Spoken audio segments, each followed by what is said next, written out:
C'était le 8 septembre dernier déjà. Il y a bientôt 3 mois, l'impensable s'est produit. Après plus de 70 ans de règne, Élisabeth II, 96 ans, tirait sa révérence. Discrète mais dévouée jusqu'au bout comme elle l'avait pris lors de son accession au trône, la reine s'en est allée, laissant toute une famille en deuil et un peuple dans le chagrin, lui qui, quelques mois plus tôt, célébrait pourtant avec une immense joie le jubilé de platine de la souveraine, apparu par surprise au balcon du palais de Buckingham.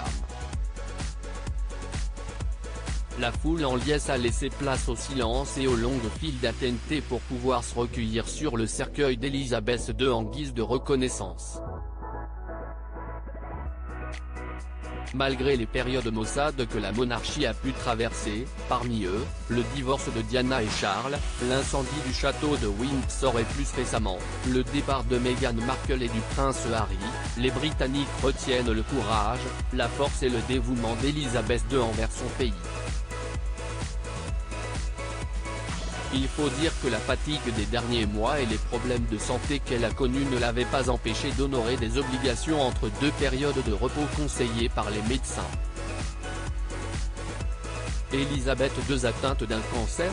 Jusqu'au bout, Élisabeth II se sera battue pour son peuple. Et il se pourrait qu'elle l'ait fait beaucoup plus qu'on ne le croit. Si est du moins ce qu'avance Gilles Brandrett, un intime du couple et ami proche du prince Philippe, disparu en avril 2021.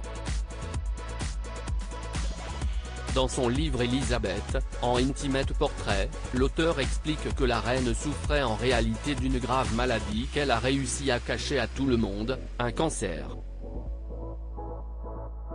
J'ai entendu dire que la reine avait développé une forme de myélome, un cancer de la moelle osseuse, qui pourrait expliquer la fatigue, la perte de poids et les problèmes de mobilité qu'on lui connaissait dans les dernières années de sa vie, écrit-il dans son livre dont les propos ont été rapportés par The Sun.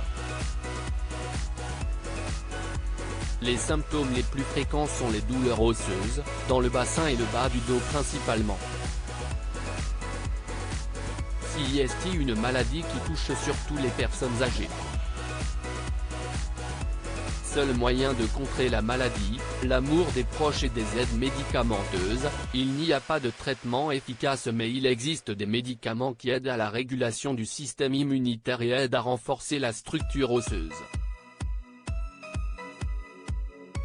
Tout cela permet d'atténuer les symptômes et d'augmenter l'espérance de vie des patients de quelques mois à plusieurs années. Si cette explication n'est pas impossible, elle reste néanmoins à prendre avec des pincettes.